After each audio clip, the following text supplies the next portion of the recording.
তোকে আজ মেরেই ফেলবো আমি। তুই আমার হাত থেকে আর বাঁচতে পারবি না। না না, তুমি এটা করতে পারো না, প্লিজ। তুমি তুমি এরকম করতে পারো না। নিশ্চয়ই পারি। কে ওখানে? তুমি আমার সঙ্গে যা করেছো তারপরে তো আমি নিশ্চয়ই করব। কে ওখানে?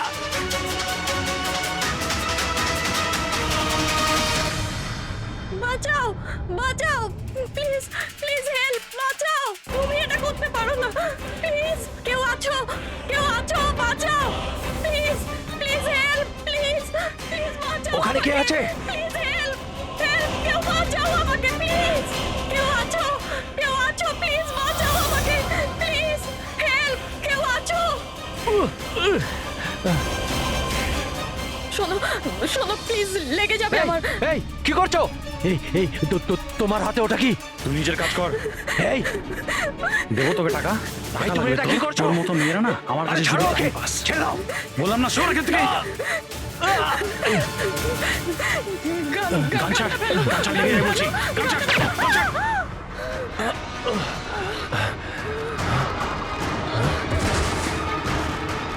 এই গুলি করে দিলে,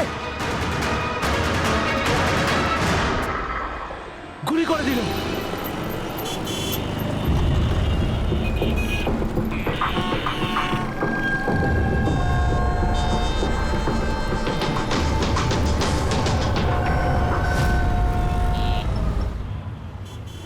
মাফ করবেন, খুন আপনি দেখেছেন? কিন্তু আপনি দেখলেন কি করে? বলতে চাইছি যে আপনি তো দেখতে পাই না, তাই তো? হ্যাঁ, ওই আর কি, মানে বলতে চাইছি আপনি দেখলেন কি করে খুন হতে? এইটার সাহায্যে। এটার সাহায্যে? কি এটা? এটা সেন্সর গ্লাভস। এতে সেন্সর ফিট করা আছে, যার থেকে অদৃশ্য তরঙ্গ বেরিয়ে যায়। ওই তরঙ্গের সামনে যা কিছু থাকে ওতে ধাক্কা খেয়ে ওগুলো ফিরে আসে। তাতে আমি জানতে পারি যে আমার সামনে কি হচ্ছে। মানে এক প্রকার এটা আপনার চোখের কাজ করে? হ্যাঁ, আপনি সেটা বলতে পারেন। আরে কিন্তু এটা এটা কি করে হতে পারে? হতে পারে। এক মিনিট। আপনি আপনি একজন মহিলা। আপনি চুল বেঁধে রেখেছেন। স্যার, এটা তো ইনি আন্দাজেই বলছেন। আর আপনি আপনি বেশ গোলগাল দেখতে, হেলদি ইয়াং বয়। এটা তো ভুল বলেননি, দিন দিন তো মোটা হচ্ছ। ওয়েট তো চেক করেছিলাম স্যার, একটু কমও দেখাচ্ছিল। আপনি বলছেন যে এই ডিভাইসের সাহায্যে আপনি দেখেছেন কাউকে খুন হতে? একটা মেয়ের খুন হয়েছে স্যার, তাকে গুলি করা হয়েছে, গুলি। কোথায়? আই মিন এখানেই কাছাকাছি? না, এখানে নয়, এই এই জায়গাটা একটু এবড়ো খেবড়ো। ওটা খুব স্মুথ ছিল, ওখানে সিঁড়িও ছিল না। আচ্ছা, আপনি ওই জায়গা থেকে এখানে কি করে এলেন? জানি না, ঘটনাস্থলে কেউ আমাকে এখানে পিছন থেকে মারলো, আর তারপর আর কিছু জানি না। চোখ খুলে দেখলাম আমি এখানে। সঞ্জীব বাবু, কাল রাতে কি হয়েছিল আপনি আপনি ডিটেলসে বলুন আমাদের। আসলে আমি কাজ থেকে ফিরছিলাম, আর তখন আমার অটোটা একটা সিগন্যালে দাঁড়ায়। হে হে, ওদিকে কি, ওদিকে কি কি? আরে ভেতর থেকে তুমি একটা মেয়ের চিৎকার শুনতে পেলে না? মেয়ের চিৎকার? কি বলছেন কি আপনি? ও, ফের বললো। কি বলছেনটা কি আরে আপনি? আচ্ছা নাও, এটা তুমি রাখো, রাখো।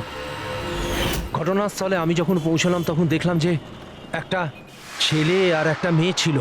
ছেলেটার হাতে পিস্তল ছিল, গান। দুজনে ঝগড়া করছিল, ধস্তাধস্তি হচ্ছিল। খুন করেছে পুলিশ। এই আরেকটা গুলি। ব্যাস, যখন আমার চোখ খুললো তখন ওই ছেলেগুলো আমার গ্লাভস চুরি করবার চেষ্টা করেছিল, আর আমি ওদের ধরে ফেলি।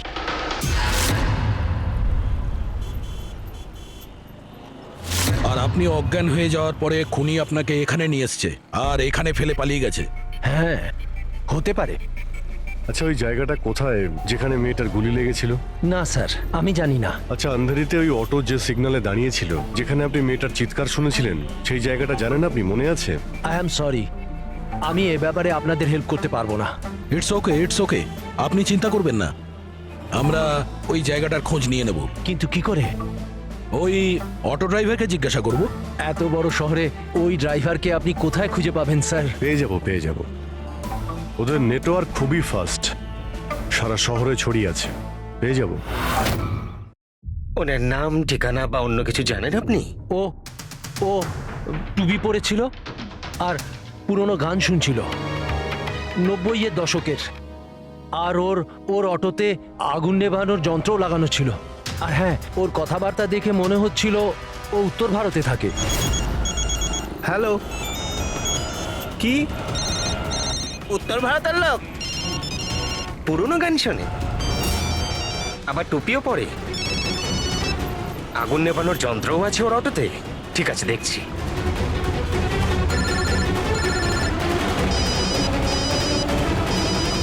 হ্যালো হ্যালো রাজু, হ্যাঁ ভাই, সিআইডি অফিসারেরা একজন অটো চালককে খুঁজছে যে টুপি পরে আর ওর গাড়িতে নাকি একটা আগুন নেভানোর যন্ত্র লাগানো আছে। টুপি ঋষিত হবে ভাই। হ্যাঁ রাজু বল। ঋষিত, কাল রাতে কি আন্ধেরির কোনো সিগন্যালে ছিলিস? হ্যাঁ ছিলাম তো, বল। ওখানে কোনো প্যাসেঞ্জার নেমেছিল নাকি? হ্যাঁ কিন্তু ও তো অন্ধ ছিল। কি হয়েছে নাকি বল? আরে ওর সাথে একটা দুর্ঘটনা ঘটে গেছে। সিআইডির লোকেদেরকে নিয়ে এসেছে, তোর সাথে দেখা করতে চায়। সিআইডি? সঞ্জীব বাবু, দেখে বলুন তো যে এই অটোওয়ালা কিনা। মনে পড়ছে কিছু আপনার? হ্যাঁ স্যার, ইনিই তো ছিলেন। হ্যাঁ, এই ছেলেটা। স্যার আমি কিছু করিনি স্যার, আমি কোনো চিৎকার শুনিনি স্যার। হ্যাঁ স্যার, ইনি চিৎকার শুনেছিলেন, কিন্তু আমার স্ত্রী অসুস্থ ছিল, আমার হসপিটাল যাওয়ার ছিল, তাই আমি ওনাকে ছেড়ে চলে গেছি। আরে ভয় পেও না, তোমায় কেউ কিচ্ছু বলবে না। তুমি বলো এই লোকটাকে তুমি কোথায় নামিয়েছিলে? এই তো এই সিগন্যালে ছেড়েছি স্যার। তারপর ওই সিগন্যাল থেকে কোন দিকে গিয়েছিলেন উনি? এই সামনের গলিটার মধ্যে স্যার। ঠিক আছে, তুমি যাও। Thank you very much, thank you. আসুন। আসুন সঞ্জীব বাবু। অটোওয়ালা আপনাকে এই গলির মধ্যে আসতে দেখেছিল। এখানে দুটো রাস্তা আছে, একটা এটা আর একটা ওটা।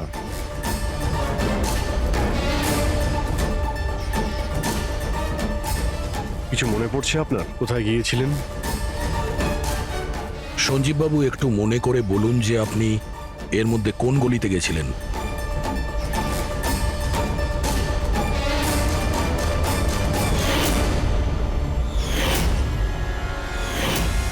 একটা পাখির মতো দেখতে মূর্তি ছিল। চলো আমরা এখান থেকে শুরু করি। সামনে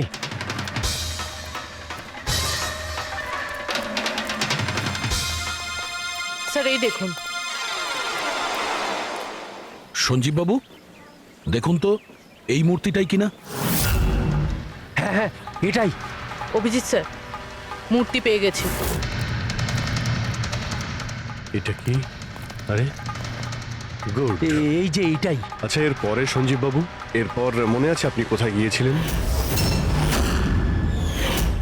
3টে গোল দেখতে পেয়েছিলাম। তোমরা ওই দিকটা দেখো, আমরা এদিকে যাচ্ছি।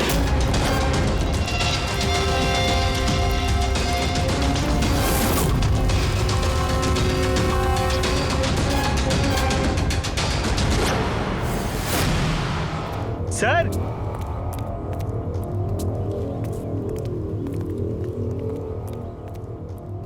হ্যাঁ, এটা রাউন্ড শেপ, একটা নিচে আর একটা।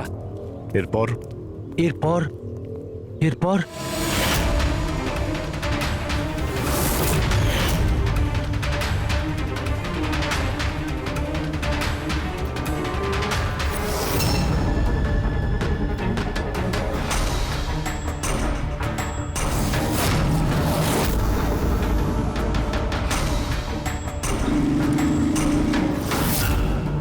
এদিকে এদিকে, এই যে। সাবধানে।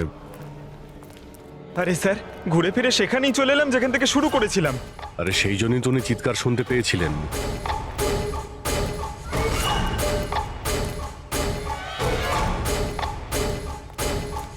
স্যার, এই জায়গাটা একেবারে জনবসতির মাঝখানে, তাহলে গুলি চলার আওয়াজ কেউ শুনতে পাইনি কেন?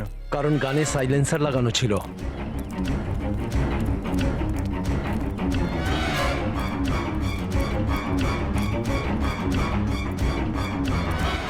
আসুন, একটা স্টেপ আছে, সাবধানে।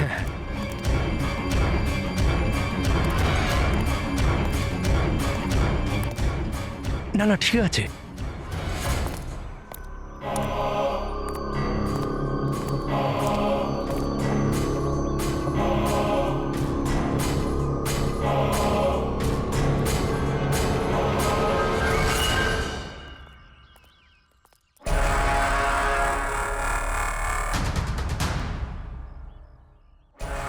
কি হলো? আপনারা দাঁড়িয়ে পড়লেন কেন? কি আছে? লাশ পেলেন? সঞ্জীব বাবু, আপনি বলেছিলেন গুলিটা কোনো মেয়ের লেগেছিল। হ্যাঁ হ্যাঁ, মেয়ের গায়ে লেগেছিল। আমি তাকে ছুঁয়ে দেখেছিলাম। ওর গুলি লেগেছিল, রক্ত বেরোচ্ছিল। কেন বলুন, কি হয়েছে? লাশ এখানে আছে, কিন্তু কোনো মেয়ের নয়, কোনো ছেলের। কি?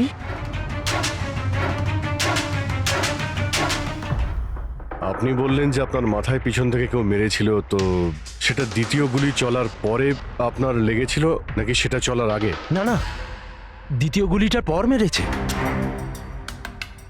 স্যার কি হচ্ছে এসব? কিছু বুঝতেই পারছি না। স্যার রক্ত তো অনেক বেরিয়েছে, ওই মেয়েটা নিশ্চয়ই আহত। স্যার, না তো কোনো মোবাইল পেয়েছে, না ওয়ালেট, কোনো আইডেন্টিফিকেশন নেই। আর স্যার, ওর হাত আর আঙুলে যে চিহ্ন আছে সেগুলো দেখে মনে হচ্ছে কেউ যেন ঘড়ি আর আংটি চুরি করে নিয়েছে। আচ্ছা, এদের দুজনকে ছিনতাইয়ের উদ্দেশ্যে মারেনি তো? আগে এটা খোঁজ নিতে হবে যে মেয়েটা কোথায়। যদি আহত হয় কোনো হসপিটালে থাকবে, আর যদি মারা যায় তাহলে খুনি ও লাশ গুম করার চেষ্টায় রয়েছে। মিসিং পার্সন ব্যুরোতে খোঁজ নিয়ে দেখো তো, এর ব্যাপারে কিছু জানতে পারা যায় কিনা। বস, ক্রাইম স্পটে ওই জায়গাতে মাটির ওপর যে রক্ত পাওয়া গেছিল, ডিএনএ টেস্ট অনুসারে ওই রক্তটা কোনো মেয়ের। আসলে মেয়েটা ওই সময় ওখানে উপস্থিত ছিল না যখন তোমরা গেছিলে, কিন্তু ক্রাইম যখন হয়েছিল তখন ওই মেয়েটা নিশ্চয়ই ওখানে ছিল। আর স্যার, দুর্ঘটনার সময় রাত 11টা থেকে 1টার মধ্যে। ঠিকই তো আছে, সঞ্জীবও তো ওই সময় ছিল 11:30 নাগাদ। হ্যাঁ স্যার, আর সঞ্জীব বাবুকে অজ্ঞান অবস্থায় সেখানে রেখে দেয় যেখান থেকে আমরা ওনাকে পাই। আরো একটা কথা স্যার, দুটো গুলি চলেছিল, মেয়েটার গুলি লেগেছিল আর ও ওখানেই অজ্ঞান হয়ে পড়ে গেছিল সঞ্জীব বাবুর কাছেই। তারপরে স্যার দ্বিতীয় গুলিটা করা হয়েছিল, যেটা ছেলেটার লেগেছিল। তার মানে সঞ্জীব বাবু ছাড়াও ওখানে আর কেউ ছিল যে ওই আহত মেয়েটাকে ওখান থেকে নিয়ে গিয়েছিল আর সঞ্জীব বাবুকে ওই ফুটপাতে ফেলে গেছিল। স্যার আমি আশেপাশের এলাকায় খোঁজ নিয়েছি, ওখানে কেউই কোনো ছেলে এবং মেয়েকে আসতে বা কোনো আহত মেয়েকে ওখান থেকে যেতে দেখেনি। আচ্ছা, সালুকে একটা কথা বলো, যদি খুনি সঞ্জীবকে ক্রাইম সিন থেকে তুলে নিয়ে গিয়ে ওখানে যেখানে আমরা ওকে পাই, তাহলে হতে পারে ওই লোকটার কোনো ট্রেসেস সঞ্জীবের পোশাকে আছে। খোঁজ নিতে পারবে কে ছিল সে? অবশ্যই খোঁজ নিতে পারবো। তাহলে খোঁজ নাও।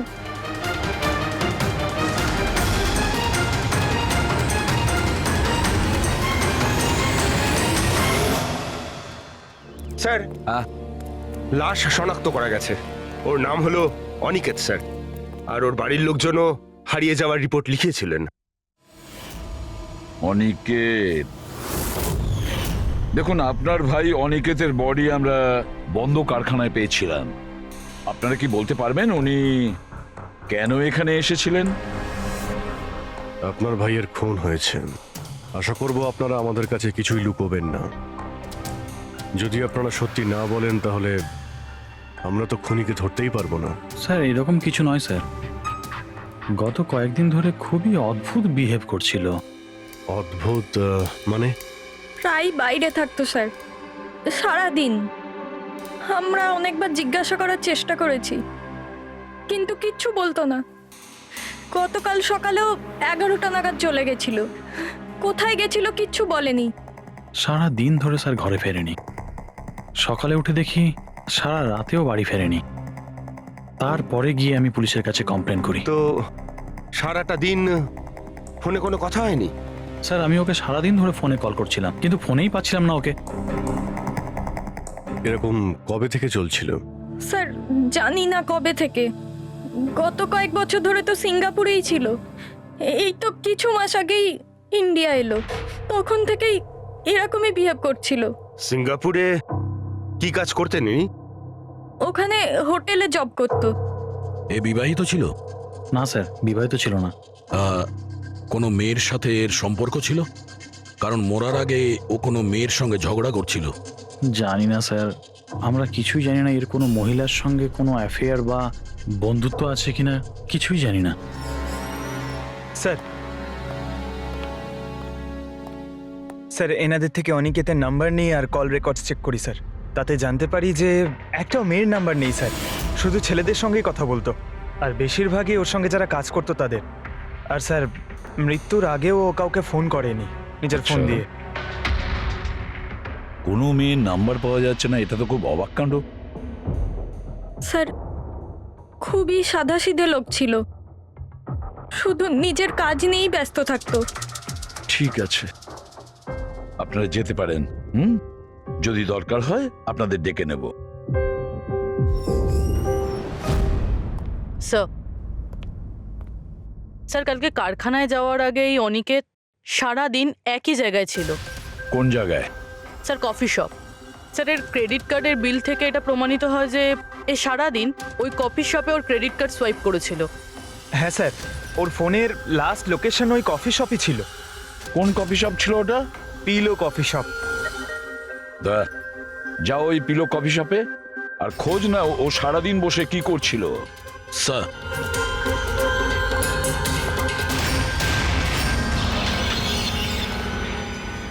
বস কি খবর নিয়ে এসেছো? এমন খবর এনেছি যেটা আমাদের কাছে খুব জরুরি। কি? এর পোশাকের মধ্যে আমি কয়েকটা আলাদা আলাদা ডিএনএ স্যাম্পল পেয়েছি। কিছু মানে 5 জন লোকের ডিএনএ স্যাম্পল পেয়েছি। 5? হ্যাঁ 5, আর এই 5 জনই মেয়ে। আর সঞ্জীবের জামা কাপড় থেকে আমরা 2 ধরনের ডিএনএ পেয়েছি, আর এই দুটো স্যাম্পল অনিকেতের জামা কাপড় থেকে পাওয়া স্যাম্পলের সঙ্গে ম্যাচ করে গেছে। মানে 5 জনের মধ্যে 2 জন যারা অনিকেতকে ছুঁয়েছিল, ওরা আবার সঞ্জীব বাবুকেও ছুঁয়েছিল। তার মানে অভিজিৎ এই পুরো কাজটা দুটো মেয়েই করেছে।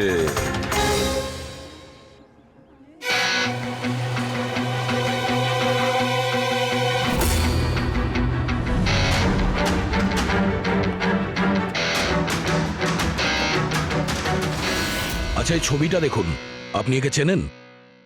কালে সারাদিন এখানে আপনার ক্যাফেতেই ছিল। হ্যাঁ স্যার, এই কালকে সারাটা দিন এখানেই ছিল, আর রাতে এই ধরুন 10:30 আশেপাশে এখান থেকে বেরিয়েছিল। এ একা ছিল নাকি এর সাথে আরো কেউ ছিল?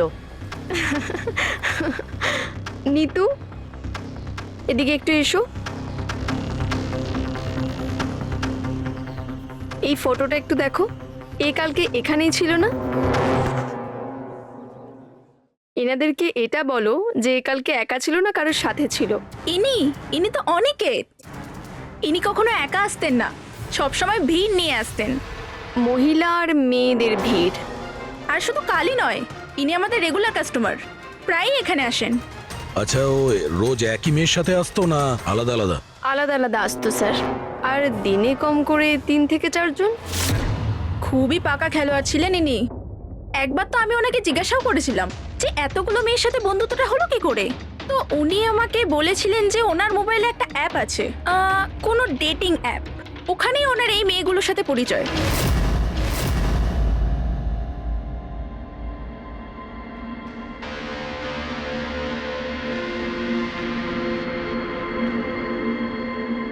কিছু জানতে পেরেছো?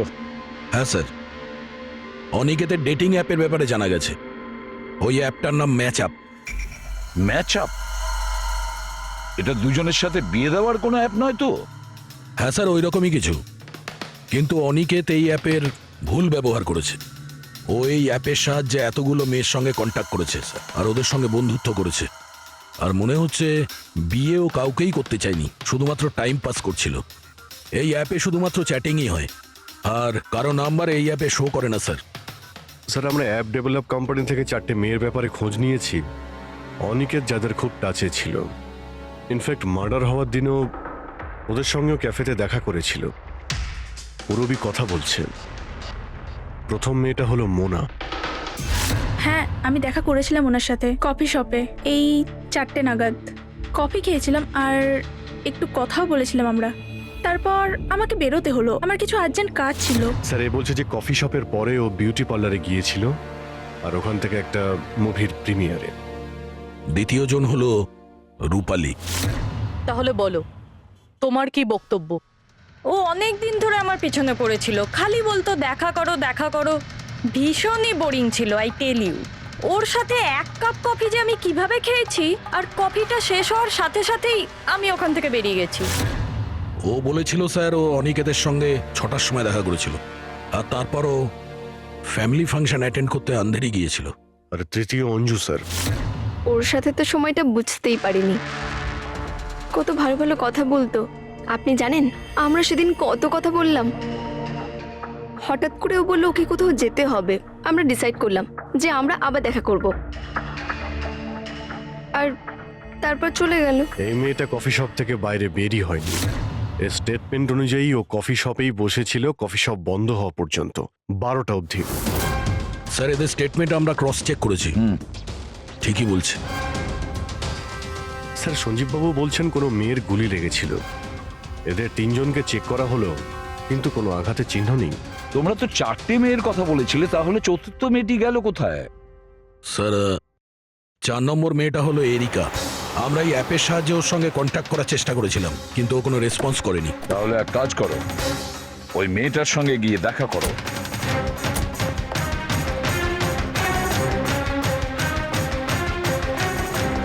রজত, তাড়াতাড়ি রেডি হও। আর কত সময় নেবে? এতটা সময় তো মেয়েরাও নেয় না। আসছি বাবা, জাস্ট 2 মিনিট। Excuse me.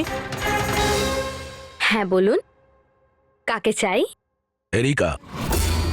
হ্যাঁ আমি, কিন্তু আপনারা? সিআইডি। সিআইডি? এসব কি? হ্যাঁ কি হয়েছে স্যার? স্যার কোনো প্রবলেম হয়েছে? আপনাকে আমরা মেসেজও করেছিলাম ম্যাচ আপ অ্যাপ থেকে। আপনাকে সিআইডি ব্যুরোতে আসতে বলেছিলাম, আপনি আসেননি তো আমাদের আসতে হলো। Match up app? এটা কি? Dating app. Dating app? তুমি এই ডেটিং অ্যাপে কি করছো? হ্যাঁ শোনো, ওনাদের কোনো ভুল হচ্ছে, আমি কোনো ডেটিং অ্যাপে নেই। সেটা কিভাবে হতে পারে? আপনার প্রোফাইল আছে, আপনার ডিসপ্লে পিকচার রয়েছে। শুনুন, আমি একজন বিবাহিতা, আমি কোনো ম্যারেজ সাইট বা ডেটিং অ্যাপে নেই।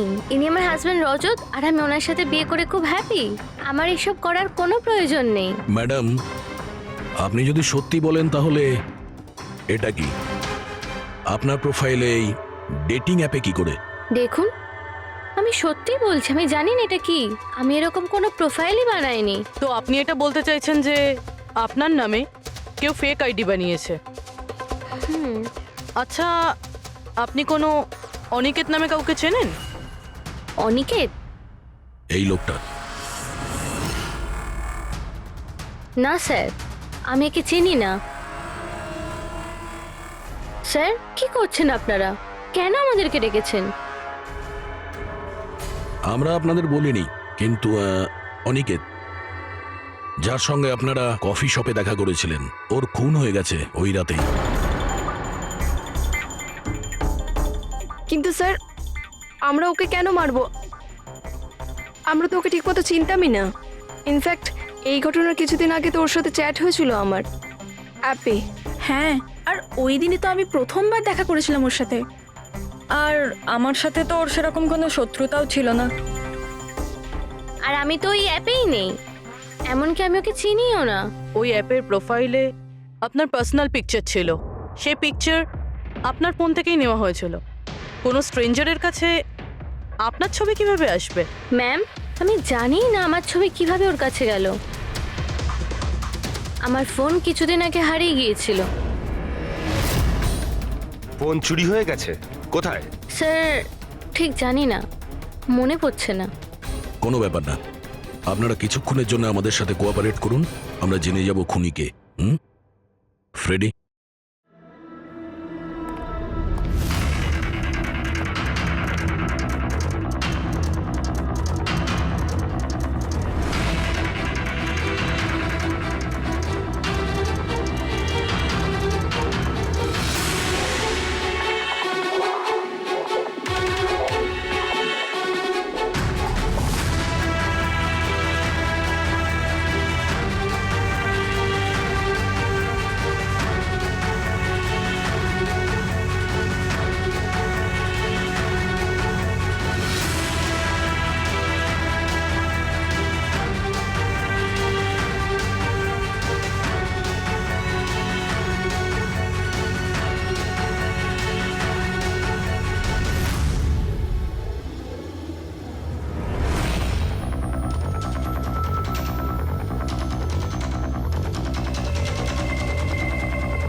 সঞ্জীব বাবু, এদের মধ্যে কেউই না যে ওদিন ঘটনাস্থলে ছিল? এদের মধ্যে কেউ নয়। ঠিক আছে, আপাতত আপনারা যেতে পারেন। Thank you.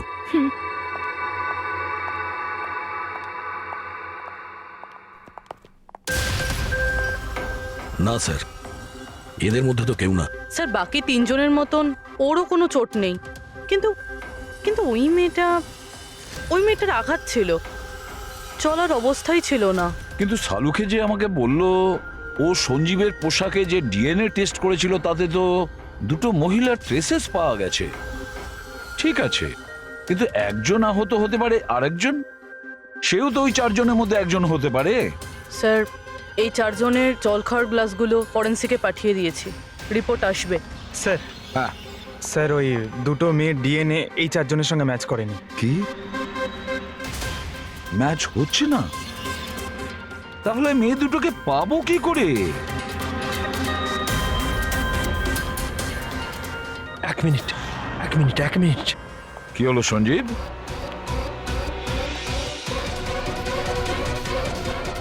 এসিপি স্যার, আমি এই গন্ধটা চিনি। গন্ধ? আমার আফটার শেভ মনে হয় স্যার। না, এটা ওই গন্ধ যেটা আমি ঘটনাস্থলে পেয়েছিলাম, একদম ওটার মতো। কফি আর চা?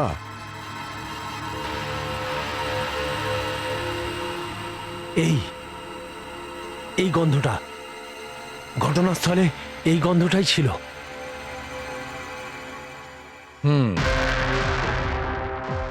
আর আমি পঙ্কজের জামার হাতার ওপরে কফির দাগ পেয়েছি।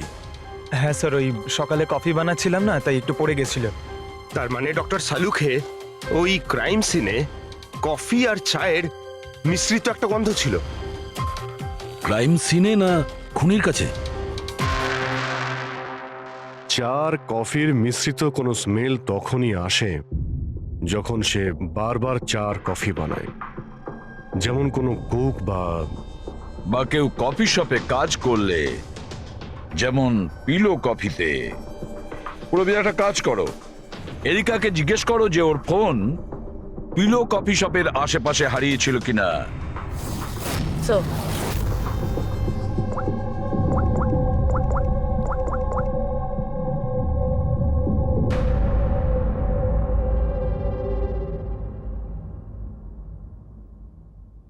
স্যার হ্যাঁ স্যার ওনার ফোন ওখানেই হারিয়েছিল, ওই কফি শপে।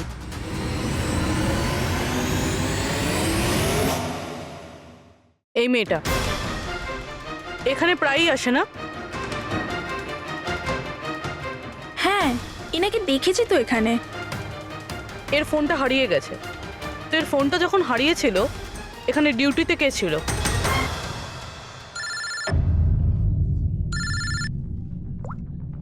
হ্যালো, হ্যাঁ ফ্রেডি।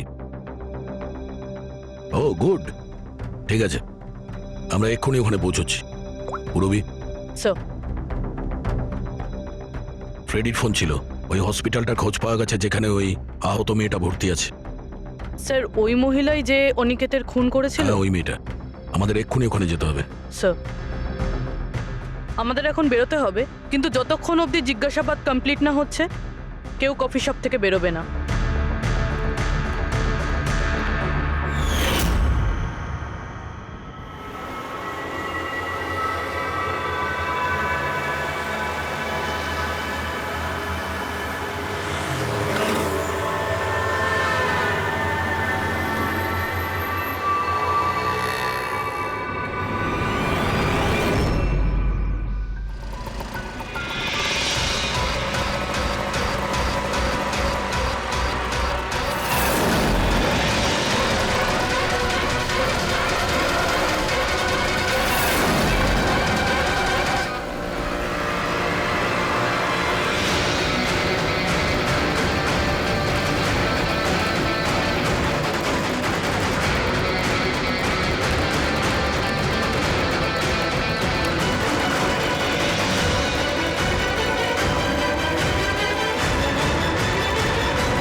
আমি এক্ষুনি আমার বোনকে ডিসচার্জ করাতে চাই।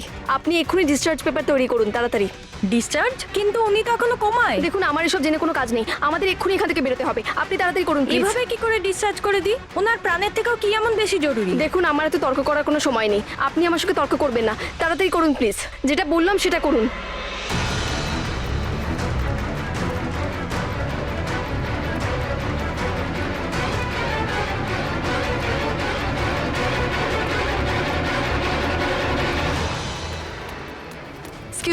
এক্সকিউজ মি, আমার দিদি স্বপ্নাকে এক্ষুনি ডিসচার্জ করাতে হবে, এক্ষুনি। ওর বিলের টোটাল অ্যামাউন্টটা বলবেন প্লিজ।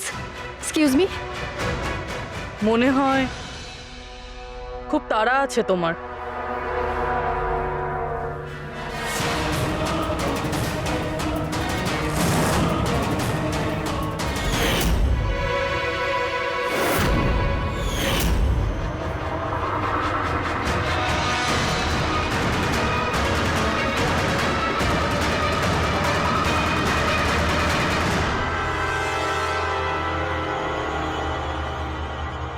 ক্যাফেতে ওই ফোন কলটা, ওটা আমাদেরই প্ল্যান ছিল।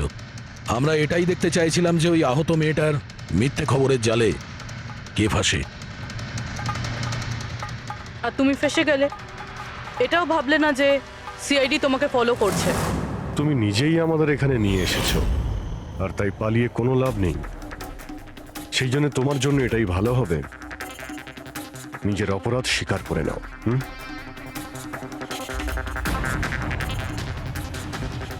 অনিকেত আমার দিদিকে জীবন্ত অবস্থাতে মেরে ফেলেছিল। ওদের সিঙ্গাপুরে দেখা হয়েছিল, আর ওখানেই আমার দিদিকে বিয়ের মিথ্যে প্রতিশ্রুতি দিয়েছিল। ওরা এঙ্গেজমেন্টও করে নেয়, আর তারপরে বিয়ের কথা বললেই ও এড়িয়েই যেত। আমার দিদি যখনই বিয়ের ডেট ফিক্স করার কোনো কথা তুলতো, তখন সবসময় কোনো না কোনো অজুহাত দিতে শুরু করতো। আর এই ধরুন 6 মাস আগে ও বলল যে ওর মা নাকি খুব অসুস্থ, আর ওর মায়ের চিকিৎসার জন্য টাকার দরকার। আর আমার দিদি নিজের জীবনের সব সেভিংসটা দিয়ে দিয়েছিল। আর ও বলল যে ও সিঙ্গাপুর থেকে ফিরে এসেই আমার দিদিকে বিয়ে করবে। আর টাকা পয়সা নিয়ে অনিকেত সিঙ্গাপুর থেকে মুম্বাই আসে। হ্যাঁ, স্বপ্ন ওর অপেক্ষা করতে থাকলো, আর সেটাও পুরো 3 মাস ধরে। তারপরে একদিন আমি দেখলাম যে ও মুম্বাইয়ের ওই ক্যাফেতে ছিল, তাও আবার অন্য মেয়েদের সাথে। তার মানে ও স্বপ্নাকে বিয়ে করতেই চায়নি? না, ও স্বপ্নাকে ঠকাচ্ছিল। ও স্বপ্নার ইনকাম করা টাকা অন্য মেয়েদের পেছনে ওড়াচ্ছিল। আর আর ওর মাও কিন্তু অসুস্থ ছিল না, কারণ ওর তো কোনো মাই ছিল না। ওর মা তো অনেকদিন আগেই মারা গেছিলেন। তাই তুমি প্রতিশোধ নেওয়ার একটা প্ল্যান করলে। স্বপ্না তো আমার কোনো কথা বিশ্বাস করতে চাইতোই না। ওর ভালোবাসায় অন্ধ হয়ে গেছিল। ওর প্রমাণের দরকার ছিল, তাই অনিকেতের সত্যিটা সামনে আনার জন্য আমি এরিকার ফোন চুরি করি, আর ওর নাম দিয়েই আমি ম্যাচআপ অ্যাপে ওর ফেক প্রোফাইল তৈরি করি, আর অনিকেতের সঙ্গে চ্যাটিং করতাম। আর ও ইজিলি আমার ফাঁদে পড়ে যায়। তারপরে আমি ওকে ওই ফ্যাক্টরিতে আসতে বলি, আর তার সাথে স্বপ্নাকেও আসতে বলি, যাতে ও নিজের চোখে সবকিছু দেখতে পাক। কিন্তু ওই দিন যখন আমি ওখানে গেছিলাম, তখন আমি দেখলাম যে... এটা কি করছো তুমি? হিসেবটা শেষ করে দিচ্ছি। তুমি আমার সাথে যা করেছো তারই শাস্তি এটা। আমি সব জানি তুমি আমার টাকা কোথায় কোথায় খরচ করেছো, আর কত মেয়ের জীবন তুমি নষ্ট করবে। Aniket please drop the gun. Aniket please, টাকা চাই তোর? তুমি এটা কি করছো? বেরো এখান থেকে, চুপচাপ বেরো এখান থেকে। আরে ছাড়ো ওকে, ছেড়ে দাও। ওকে বললাম না বেরো এখান থেকে।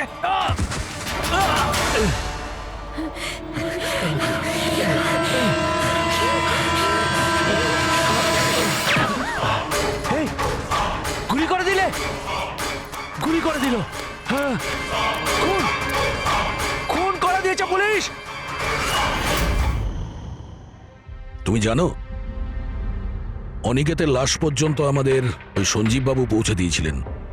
উনি দেখতে পান না, কিন্তু ওনার ওই সংবেদনশীল দস্তানা, সেন্সিটিভ গ্লাভস চোখের থেকে কম না।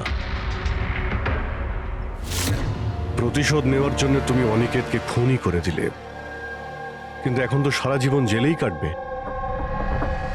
আর তোমার বোন স্বপ্না, যার জন্য তুমি এই সব করলে, সে তো আগে থেকেই কোমাতে রয়েছে। আর যেদিনও কোমা থেকে ঠিক হবে সেদিন তোমার কাছেই যাবে, জেলের গরাদের পিছনে।